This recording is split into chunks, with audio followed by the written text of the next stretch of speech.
¿Qué tal? ¿Cómo está? Buenas noches, un placer saludarles. Soy Fernando del Rincón. Bienvenido a Conclusiones. Como siempre le digo, mi casa es su casa. Y por si usted no lo ve ayer, bueno, estamos estrenando imagen, así que casa nueva, el mismo viejo presentador.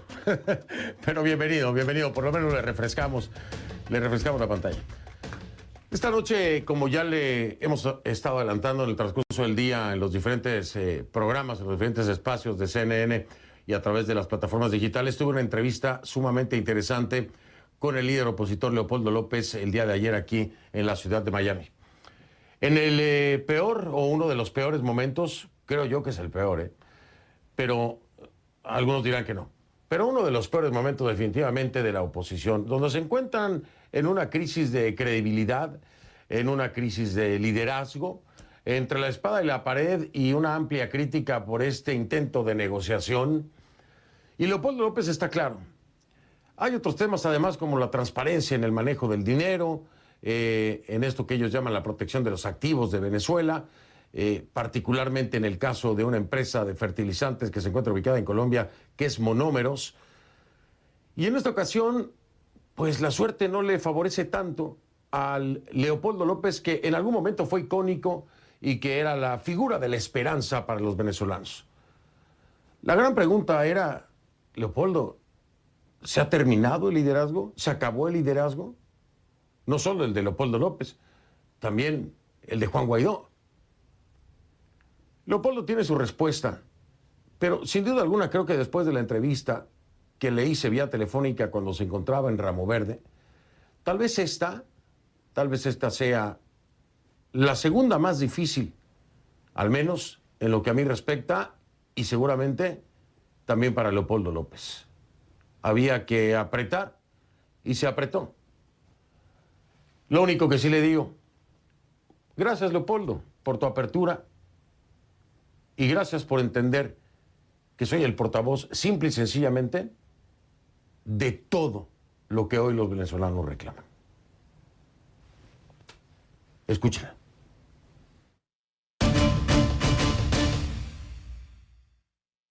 Pues me da muchísimo gusto recibir a Leopoldo López aquí en Miami, precisamente en el marco del Oslo Freedom Forum. Leo, ¿qué te puedo decir? Son muchos años de seguir tu historia y creo que es la segunda vez apenas que tú y yo nos vemos en persona. Una vez fue en México, en elecciones, sí. Y después de eso vino Ramo Verde y todo lo que ya conocemos. Es la segunda vez que nos vemos, hermano. Bienvenido. Muchas gracias. Y aprovecho, Fernando, para darte las gracias por todo lo que hiciste, no solo por mi caso, que lo agradezco en lo personal, sino por Venezuela, por los presos políticos, por el acompañamiento que le has dado a el tan complicado, pero tan necesario de explicar el tema Venezuela. Y de verdad, de corazón, gracias por todo lo que has hecho por los presos políticos. No hay nada que agradecer. Ojalá pudiéramos hacer más. Leopoldo, definitivamente es algo que al día de hoy no se ha podido resolver. El régimen sigue usándolos como moneda de cambio. Lo vimos con el propio Freddy, ¿no? Freddy Guevara finalmente fue una moneda de cambio rumbo a lo que son las negociaciones, les llaman, que me parece que es una completa farsa por parte del régimen que están llevando a cabo en México. ¿Tú le ves futuro a eso? Mira, yo espero que de allí pueda salir algo positivo. No entro con altas expectativas a ese proceso. No es la primera vez que lo intentamos, lo hemos intentado varias veces antes. En esta oportunidad hay dos cosas que son distintas a los anteriores. La primera es que se logró acordar con los facilitadores de testigos una agenda. Eso no había sucedido en el proceso anterior, que fueron negociaciones a libro abierto y no llegaron a nada. Y lo segundo, que sí considero que es muy importante, es el acompañamiento internacional. Cada parte tiene un país como acompañante. La dictadura tiene a Rusia como acompañante, Holanda, ¿no? Nosotros a Holanda. Y luego hay un grupo de países amigos de la OEA. Noruega, México. No, de países amigos, Noruega es el facilitador. Noruega es el facilitador. México es el país anfitrión. Y luego hay un grupo de países que acompañan. El caso de la dictadura, China, Turquía, Bolivia y Nicaragua. Caso de nosotros, del sector democrático, es Estados Unidos, Canadá, el Reino Unido, Alemania y Colombia. Y yo creo que Eso permite que este sea un proceso en el cual se pongan todo el foco, toda la presión y que podamos tener un resultado. ¿Qué resultado? ¿Cuál sería el resultado ideal? Una ruta que nos permita tener elecciones libres, justas y verificables en Venezuela. Eso requiere de muchos cambios. Pero déjame interrumpirte ahí, Leo. Sí. Déjame interrumpirte ahí. Porque me parece una completa incongruencia, como a mucha gente, el escuchar a Juan Guaidó decir, no existen condiciones para unas elecciones libres y transparentes en este momento. Pero al mismo tiempo escuchar al G4 decir, vamos a participar de las elecciones regionales. Y sentarse en una mesa de diálogo en la que aún no se han dado las condiciones, anticipando ya que van a facilitarle al régimen una elección democrática para el show en el ámbito internacional, para poder justificar su presunta democracia.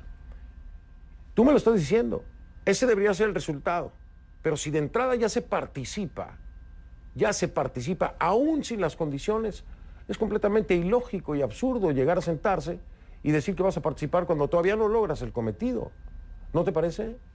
Mira, las elecciones que están planteadas para noviembre de este año no son unas elecciones. Son un evento que ha convocado la dictadura en el que no hay condiciones para que sea una elección. ¿Por qué el G4 participa? Te doy mi opinión al respecto. No son unas elecciones libres, ni tampoco podemos dejar de decir que no hay condiciones. Por eso yo respaldo la posición de Guaidó de decir la verdad, porque lo que no podemos es mentirle a la gente y decirle que no hay condiciones electorales. Ahora bien, es una oportunidad para poder aglutinar, organizar, movilizar y hablar en casi el único espacio que queda para poder hacer política en Venezuela. Yo en lo personal no creo que ese es un proceso en el que se debería de haber concurrido. Sin embargo, en nuestro partido... ¿La negociación? De la elección. De la elección. Sin embargo... ¿Tú crees que no se debe haber concurrido? Claro, porque no hay condiciones. Okay. Sin embargo, en nuestro partido, Voluntad Popular, se dio una discusión con todos los liderazgos de base, con los liderazgos regionales, y la decisión fue que esto era una oportunidad para luchar. Y yo respaldé la decisión que tomamos luego de haber debatido. Y fue también la posición de miles de personas que hoy se están postulando para concejales, para alcaldes, algunos para gobernadores, y que representan lo que planteaban, la oportunidad de salir a la calle, de convocar, de pasar un mensaje y de poder hacer de ese proceso un proceso de organización y movilización. Sí, pero también al mismo tiempo lo que le estás dando al régimen son las herramientas para decir que hay una democracia. Bueno, tanto así, que la Unión Europea piensa mandar a un grupo de parlamentarios para... A ver, esto no lo habíamos visto. O sea, ya que la Unión Europea esté mandando un grupo de observadores en un lugar en donde se ha dicho que no hay condiciones para llevar a cabo una elección, en un lugar en el que está tomado el Consejo Nacional Electoral, en un lugar que además ha sido desconocido como gobierno por tantos países del mundo, ya la Unión Europea está entrando. Y el que le da pie a eso es la participación de la oposición. Se están dando un tiro en el pie, Leopoldo. Mira, yo lo decía la semana pasada en una reunión que tuve con la vicepresidenta del Parlamento Europeo sobre el riesgo que significa esa misión electoral de Europa para Venezuela. Ya es una decisión tomada y lo importante es que esa participación de la Unión Europea no permita ni siquiera abrir una rendija para una legitimidad retroactiva de lo que no se le puede dar de legitimidad, que es a la elección presidencial ni a la elección parlamentaria. ¿Hay un riesgo? Sí, sí hay un riesgo. Es un tema en donde se ven incoherencias, sí, como tú lo estás diciendo, pero también es un espacio en el que se puede organizar, movilizar para la lucha, para enfrentar a la dictadura. Fernando, hermano, mira, nosotros hemos hecho todo y tú has sido testigo, tú has sido un relator de toda nuestra lucha. Nosotros hemos negociado no una, sino varias veces. Hemos salido a la calle no una, sino decenas de veces. Hemos entregado muchos de nosotros nuestra libertad. Muchos han tenido que salir al exilio. Hermanos míos de lucha han sido asesinados por la dictadura. Hemos salido a votar y hemos ganado. Hemos salido a votar y hemos perdido. Hemos hecho de todo. Y lo más importante es que nosotros no dejemos de luchar y que no perdamos la esperanza. Y que aprovechemos cada espacio. Te faltó algo que quiero que lo rescatemos, por favor, Leo. porque mucho se habla de la intervención militar, ¿no? Y siempre lo hemos discutido tú y yo, ha sido un tema entre tú y yo. Es que Leopoldo, y lo quiero dejar bien claro, Leopoldo López, porque mucha gente hoy está en contra de Leopoldo, es que hasta en eso ha estado.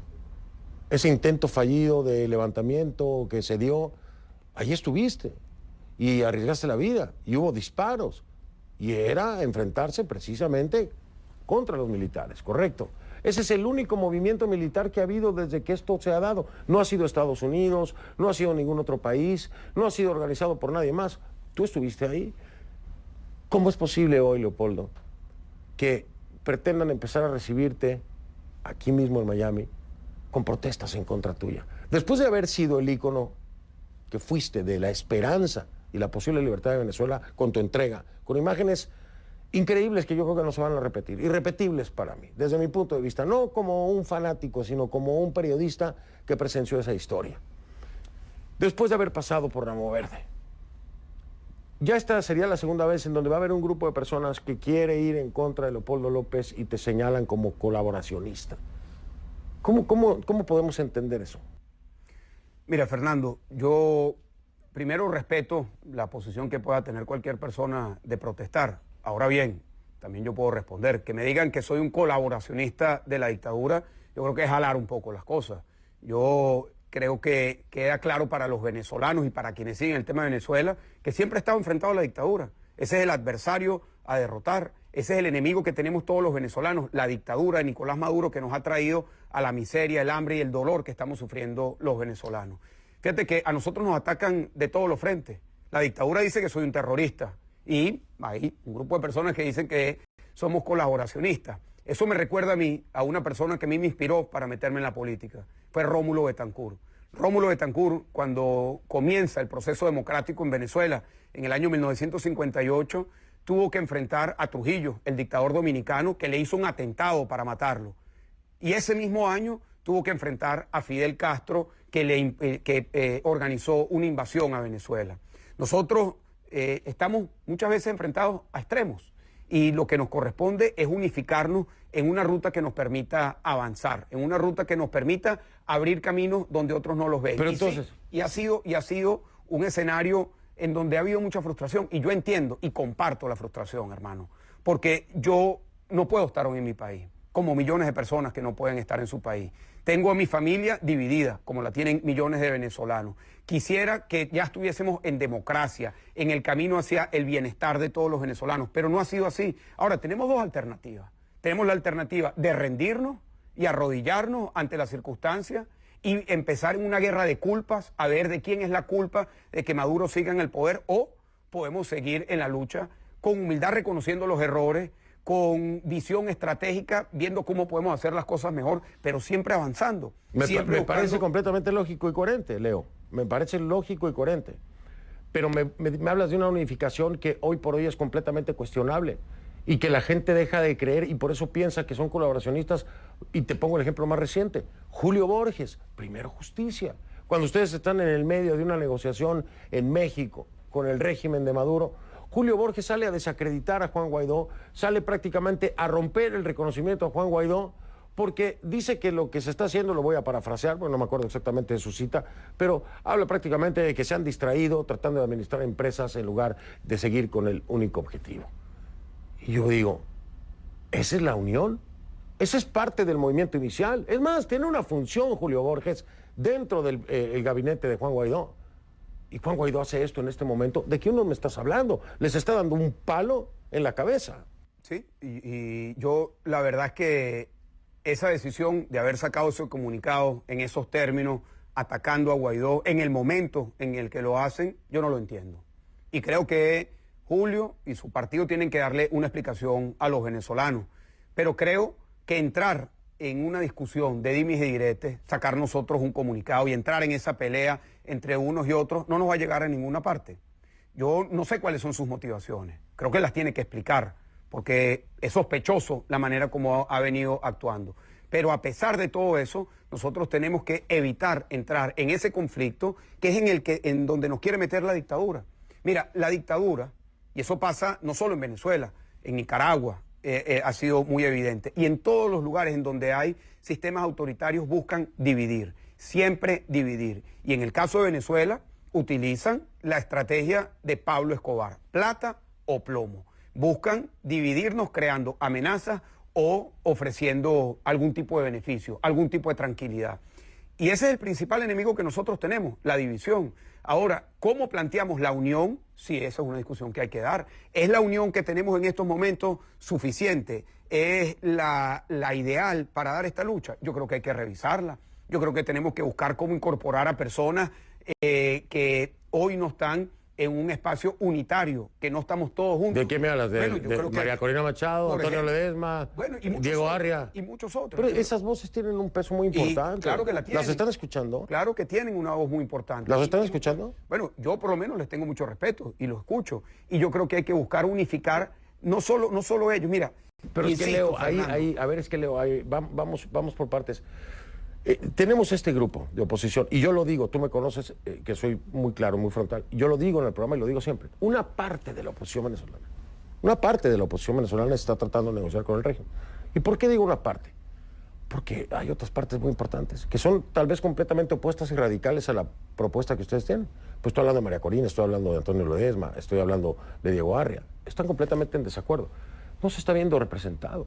Y yo creo que si va a haber una negociación con una dictadura, con un régimen como el de Maduro, tendrían que estar sentados en esa mesa esas voces también, aunque no compartan su planteamiento. No, es que ojalá pudiera. ¿Pero los invitaron? Bueno, ha habido los intentos de estar unificados todos, pero no ha sido posible. El gobierno interino de Guaidó, como sabes, es un gobierno que viene de la Asamblea Nacional. Ese es el origen de lo que fue todo este proceso. Y allí se tenía que articular con todas las fuerzas políticas que están allí. Ahora, también tiene que ver con cuáles son las alternativas que tenemos, Fernando. Mira, mucha gente decía, aquí lo que hay que plantear en Venezuela es una intervención militar. ¿Quién iba a hacerla? Nosotros hicimos incluso las preguntas, las gestiones a quien correspondía. Eso es un escenario, eso es una alternativa. Y claramente la respuesta fue que no. Sin embargo... Bueno, el Catire les vendió la idea de que podía ser. Bueno, pero es que pero es que se puso sobre la mesa eso. Y yo creo que eso generó en su momento una expectativa que se fue aumentando en el tiempo, con justificada razón por lo que tú estás diciendo, pero que al final fue una amenaza que se convirtió en una amenaza que ya no era creíble, porque no había la verdadera intención de hacer eso. Y tú sabes muy bien que eso es así. Ahora, siendo eso así, si esa no es una alternativa, ¿qué alternativas nos quedan? ¿Qué alternativas tenemos? Yo creo que la alternativa en este momento es ver cómo existimos, cómo nos mantenemos organizados, porque nosotros estamos a esto de pasar a una etapa distinta, que es la de la cubanización de la sociedad venezolana, en donde ya ni siquiera exista la posibilidad de soñar con la libertad. Yo creo que lo que ocurrió en Cuba con las protestas de julio, lo más importante es que se rompió lo que era una idea que ya los cubanos no estaban dispuestos a soñar con la libertad y a luchar y a protestar, pero la aplacaron rápidamente. Nosotros estamos muy cerca de que se aplaque completamente la sociedad venezolana en función de su hambre y su disposición para que seamos un país libre.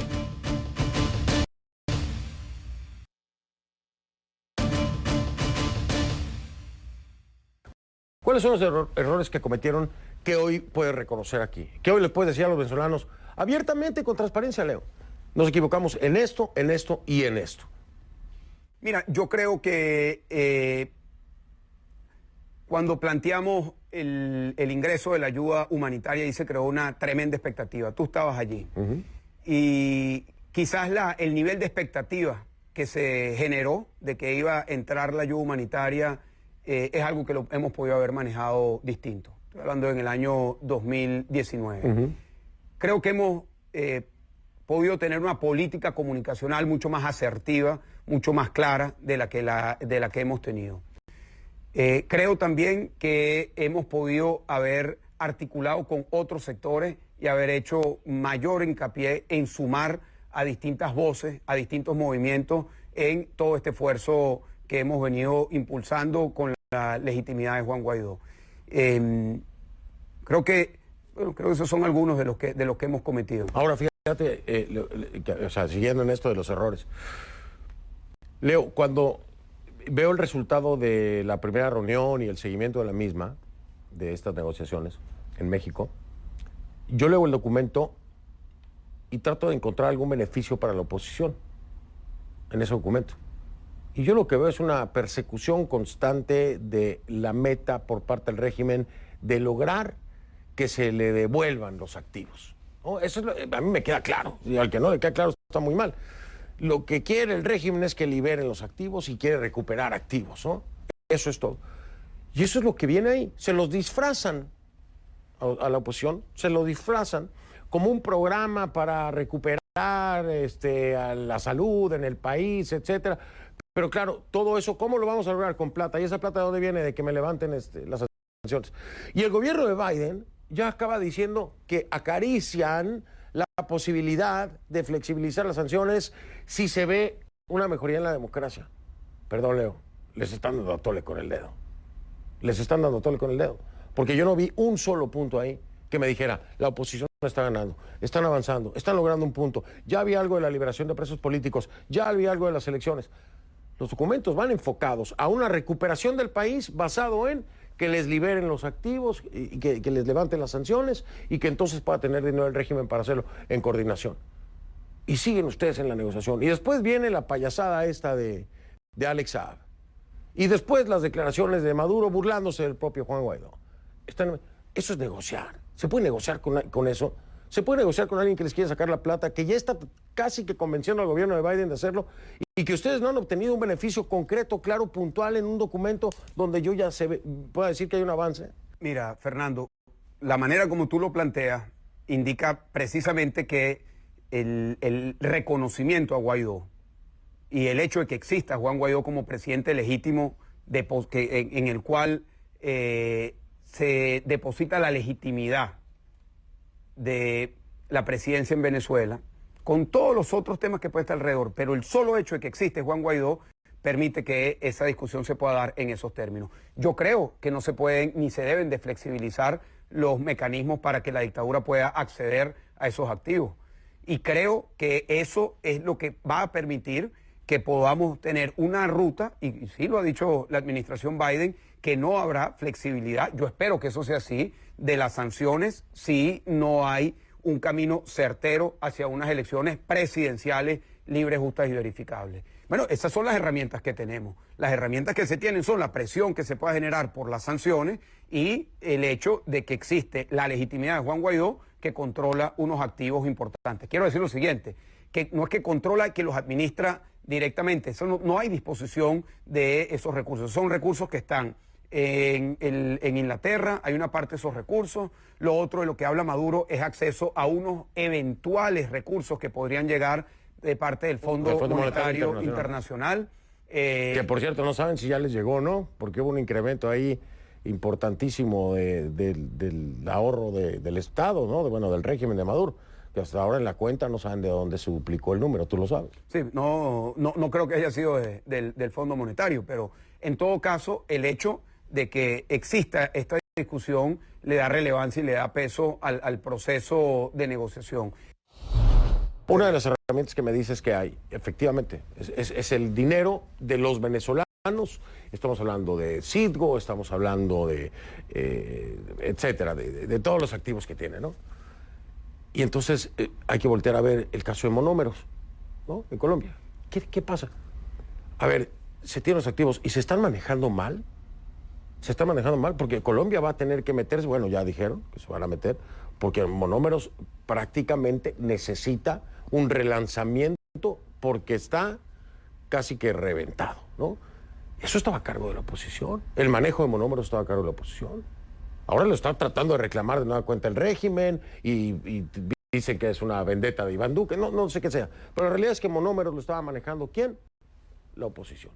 Se la quitó el gobierno colombiano y se la dio a Juan Guaidó en reconocimiento como presidente legítimo de Venezuela. Pero se les vino abajo. Entonces, espérame, esas son las herramientas, pero ¿las herramientas las están rompiendo o qué está pasando? Mira, allí lo que ha dicho Guaidó, y esta semana entiendo, hacer anuncio importante al respecto, es que se tiene que hacer una reestructuración y también ordenar una auditoría externa, independiente. Ahora, la participación de Colombia, ¿por qué se da?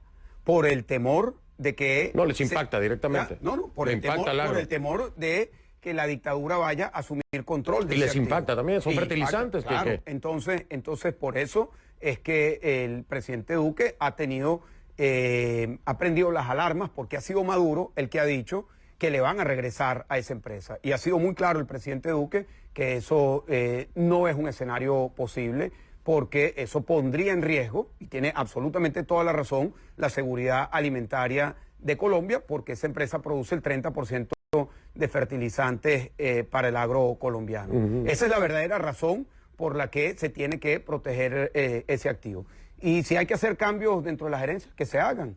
Y si hay que hacer una auditoría, que se haga. Ahora, ¿quién es responsable de la administración directamente? Quienes lo han venido gerenciando. Si hay que hacer un cambio, pues se tendrá que hacer.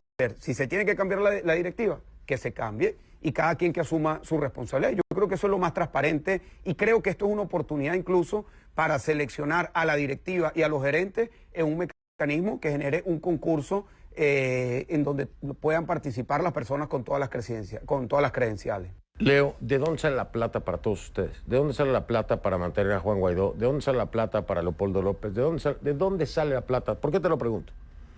Porque cuando pasa algo como lo de monómeros, la mayoría de las personas inmediatamente dicen, están sacando el billete. Están haciendo lo mismo que el régimen. Se están sacando el billete de Citgo, de monómeros, de donde pueden, se lo están repartiendo y por eso tienen acuerdos y bajo cuerda. Tú sabes cómo es esto.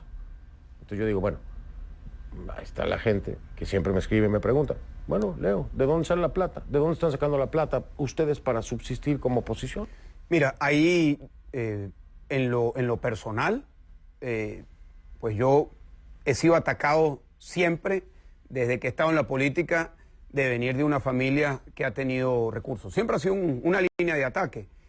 A mí me ha tocado desde que salí, pues vivir con el apoyo que he recibido por parte de mi familia y me he tenido que reinventar. Así como estaba hablando contigo antes del programa, que te has tenido que reinventar varias veces en tu carrera, pues nos tenemos que reinventar a ver cómo subsistimos. La política como tal y los proyectos que podemos desarrollar, algunos de ellos se desarrollan con apoyo que viene por parte de cooperación internacional y eso también es transparente y eso lo ha declarado así el gobierno norteamericano. Ha sido muy elocuente cuando estaba en funciones, incluso después de haber salido Elliot Abrams con ese tema. Y de allí es donde viene ahora. La realidad, hermano, es que aquí mucha gente la está pasando muy, pero muy mal. No se está robando plata a nadie. Nosotros no. O que tú sepas, ¿no?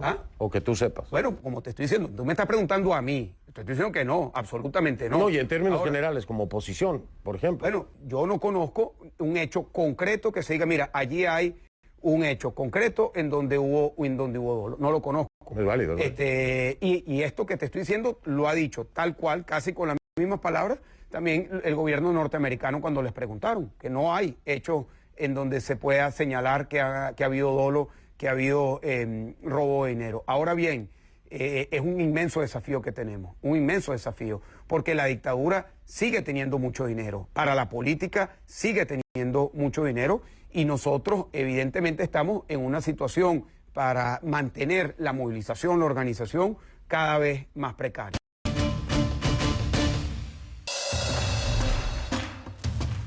@soy F del Rincón, esa es mi cuenta en Twitter, @soy F del Rincón, la cuenta en Twitter, la etiqueta Conclu Leopoldo VZLA. El hashtag es Conclu Leopoldo VZLA. Ahí los leo, gracias.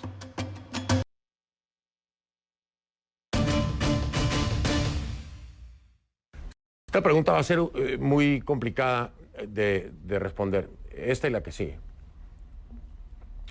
Juan Guaidó prácticamente surge de la oportunidad que se le da dentro del propio seno de Voluntad Popular para después ser respaldado por el resto de los partidos, ¿no? El principal asesor en ese momento o el principal creador de este proyecto fuiste tú, Leopoldo López, es decir, es el que empieza a echar la maquinaria. Y Juan Guaidó es el elegido para esto. Juan Guaidó en algún momento siente la presión de la carga que era estar vinculado a Voluntad Popular. Hay ciertas críticas por algunas decisiones, se desvincula Juan Guaidó, ¿no? Como para dar una figura de independiente, que yo no me la creo todavía, y esa es la pregunta. En realidad Juan ya no es parte de Voluntad Popular, en realidad Juan Guaidó está operando solo, o es Leopoldo López también junto con los demás, no te digo que tú solo, el que sigue asesorando. Mira, somos parte de un equipo. Juan ha sido un compañero de lucha durante muchísimos años, es fundador de nuestro partido Voluntad Popular y cuando asume la responsabilidad de ser presidente encargado decide apartarse de la militancia de la Voluntad militancia Popular. Obviamente los afectos están allí, obviamente la relación, la comunicación, el trabajo en equipo está allí, pero se aparta de la militancia y yo creo que eso fue lo correcto. Pero no es cierto que sea, te lo voy a decir como lo dicen francamente, ¿no? No que yo lo vea así, pero así es como se dice Vox Populi. No es que Juan Guaidó es títere de Leopoldo y que es el operador de las decisiones de Leopoldo. No, para nada. Juan Guaidó es a quien le ha asumido, a quien le ha tocado esta responsabilidad. Ha asumido esta responsabilidad con mucha valentía, con mucho coraje. Lo han atacado a su familia, la han atacado, su entorno, lo han metido preso, a su familia también los han metido preso. Así ha tenido atentados y sigue en Venezuela y sigue recorriendo Venezuela. Yo admiro la entrega, la capacidad de lucha que tiene Guaidó. Y te quiero relatar, esto nunca lo había dicho públicamente, pero te quiero comentar una conversación que yo tuve con él en el 1 de enero del año 2019, a 4 días de que él fuese juramentado para la Asamblea Nacional. Hablamos de distintas cosas y yo le dije, mira Juan, es muy probable que a partir de tu nombramiento en la Asamblea Nacional te cambie la vida, vas a tener un apoyo tremendo. Yo no pensaba que iba a ser tanta la expectativa que se generara, pero fue mucho y sabía que eso iba a suceder. Y yo le dije, esa es la parte fácil de lo que te va a tocar. Eso es como caminar una pasarela en un concurso de belleza y repartir besitos. Eso es fácil. Pero después vas a caer. Después vas a caer. Después va a caer la popularidad. Después vas a empezar a ver el contraste de lo que fue cuando estás arriba y te suena el teléfono, te aparecen primos que no conocías, los amigos del colegio que no te recuerdas, te empiezan a cambiar lo que es la dinámica. Pero eso va a cambiar después. Y allí es donde se va a medir tu liderazgo, cuando estés abajo. ¿Allí está ahora? Yo creo que está en un momento muy difícil. Él y todos nosotros. ¿O se acabó el liderazgo? No se acabó. ¿No se acabó? No, yo no lo creo. Pero sí está en un momento difícil. Insisto, él y todos nosotros. Él y toda la política. Porque hoy la política está muy desprestigiada. Hay muy poca credibilidad en la política. Eso es una realidad. Ahora, ¿eso significa que nos vamos a dejar de luchar? No. Lo que significa es que tenemos que luchar con más convicción. Porque cuando tú estás en un momento de popularidad es más fácil.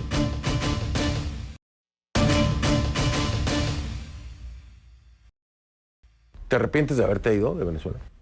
Me duele mucho, Fernando. Me duele porque en febrero del 2014, cuando yo tomé la decisión de presentarme voluntariamente para ir para enfrentar lo que me tocaba, para enfrentar el destino de la cárcel, lo hice porque no quería irme de Venezuela. No me arrepiento de haberme entregado a la justicia injusta, una justicia que me condenó a 14 años de cárcel. Estuve 7 años privado de libertad. Pero tuvo que llegar el momento de salir. Y me dolió mucho tener que hacerlo. Pero lo hice por distintas razones. Para contribuir desde afuera, que ya se había agotado lo que podía hacer estando en Venezuela.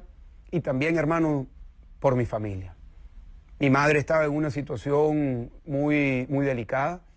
Estaba esperando un trasplante. Yo pensé, en ese momento ella estaba en diálisis y le dio COVID, estuvo hospitalizada con COVID en un momento muy delicado. Mis hijos estaban creciendo. Yo me aparté de mis hijos 7 años, hermano. Mis hijos, mi hija mayor Manuela vivió de los 4 a los 8 años visitando a su papá en la cárcel. Mi hijo menor aprendió a caminar en la cárcel.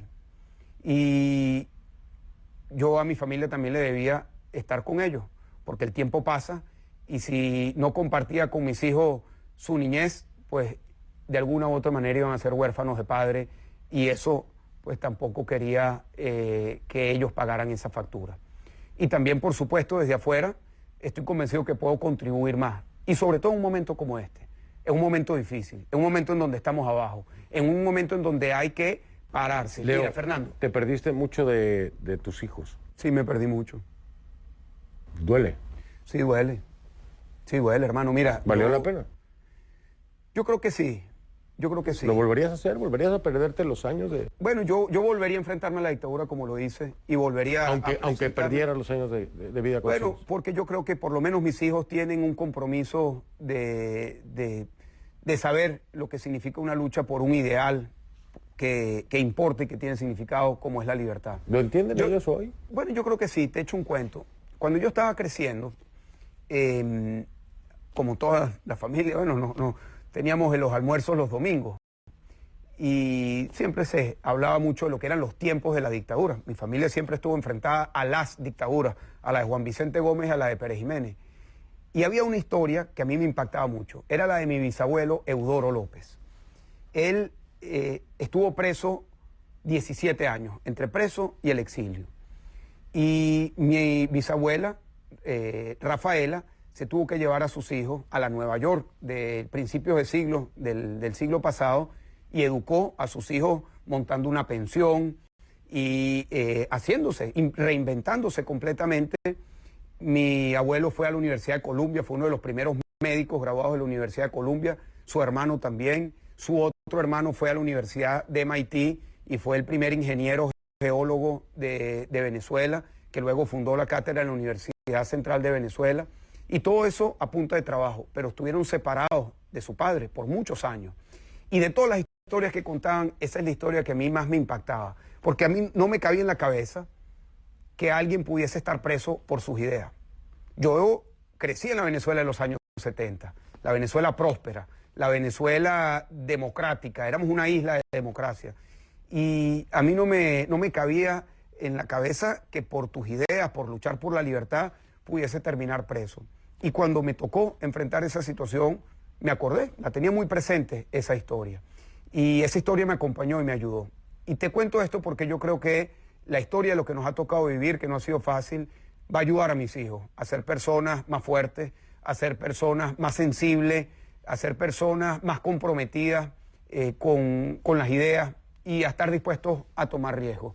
Y el tiempo lo puedo recoger, no, pero sí puedo invertir mucho tiempo y tratar de invertir mucho tiempo de calidad con mis hijos y tratar de ser el mejor padre, el mejor esposo, porque no solo fueron mis hijos, también a mi esposa Lilian, claro, a quien le tengo un profundo amor y la dedicación que ella tuvo cuando yo estuve preso, para mí es un ejemplo. Y aquí estando en el foro, muchas personas de muchos países, de Nicaragua, de Cuba, pero incluso de Irán, se han acercado a mí para hablarme del reconocimiento a Lilian, de ellas como esposas o esposos de presos políticos, ven en Lilian un ejemplo de lo que significa levantarse en un momento difícil. Y volvemos a lo mismo, hermano, levantarse en un momento difícil. Y estamos en un momento difícil, hemos pasado por momentos muy difíciles, pero no vamos a dejar de luchar, porque para mí la rendición no es una opción. Leo, me tengo que despedir, tú y yo podemos hablar 1000 horas, pero esta no es una pregunta, esta es una oportunidad que me gustaría darte para que a través de la cámara de CNN puedas dirigirte a todas esas personas que hoy te critican, olvidándose de todo lo que has pasado, de todo lo que ya compartiste conmigo, de lo que pasó a tus hijos, de lo que pasó a Lilian, que hoy te atacan incluso en redes sociales, y es muy fácil hoy hacerlo, y que hoy han perdido la esperanza en alguien que sacrificó la vida de sus hijos, la vida de su esposa, su propia vida para estar en la cárcel por los venezolanos y por Venezuela. ¿Qué les dices a ellos hoy? Mira, primero les diría que entiendo su frustración, porque no es una frustración con una persona, es con la política, es con el futuro que se ve cada vez más negro en nuestro país. Es con la distancia que hay hoy entre la tragedia que estamos viviendo y la posibilidad de que se pueda producir un cambio. Y ese tránsito tan complejo lo estamos viviendo todos en la política. Yo sigo siendo la misma persona, sigo teniendo las mismas y ahora más profundas convicciones de que vale la pena esta lucha. Y yo a todos les pediría que sigamos creyendo que es posible lograr el cambio en Venezuela y aportando lo mejor de nosotros y entendiendo que dividiéndonos, que insultándonos, que generando conflicto entre nosotros, no vamos a acercarnos a la libertad, lo contrario. Y también con humildad diciendo que sí, estamos en un momento difícil, y yo lo entiendo, hermano, y yo lo entiendo, y por eso estoy aquí hablando contigo, porque nos pudiésemos simplemente retirar de todo. Pero aquí estamos, en el momento en donde hay poca credibilidad, nos toca construirla. En el momento en donde no hay fe, nos toca buscarla. En el momento en donde no se ve un camino, nos toca abrir un camino que permita que transitemos. Son ciclos, hermano, son ciclos. Estamos en una parte baja de un ciclo muy complejo. Pero yo no tengo ninguna duda de que vamos a volver a levantarnos, de que vamos a volver a enfrentar a la dictadura con ese ánimo, con esa esperanza, con esa fuerza que tuviste tantas veces en tantas manifestaciones en Venezuela. Vale la pena luchar por Venezuela. Vale la pena seguir creyendo que es posible tener una Venezuela libre, democrática y próspera. Leopoldo, Mano, muchas gracias, Leo. gracias. De corazón. Gracias por esta entrevista. Gracias. Gracias, Leo.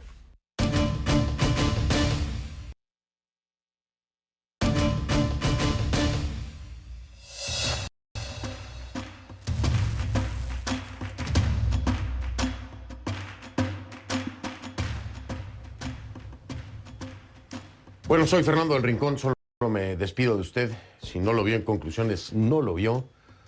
Y bueno, esperemos las reacciones porque seguramente habrá muchas con todo esto que hablé con Leopoldo López. Por lo pronto yo lo espero mañana si usted me acompaña y me hace el favor. Pues nada, que pase buena noche entonces. Gracias.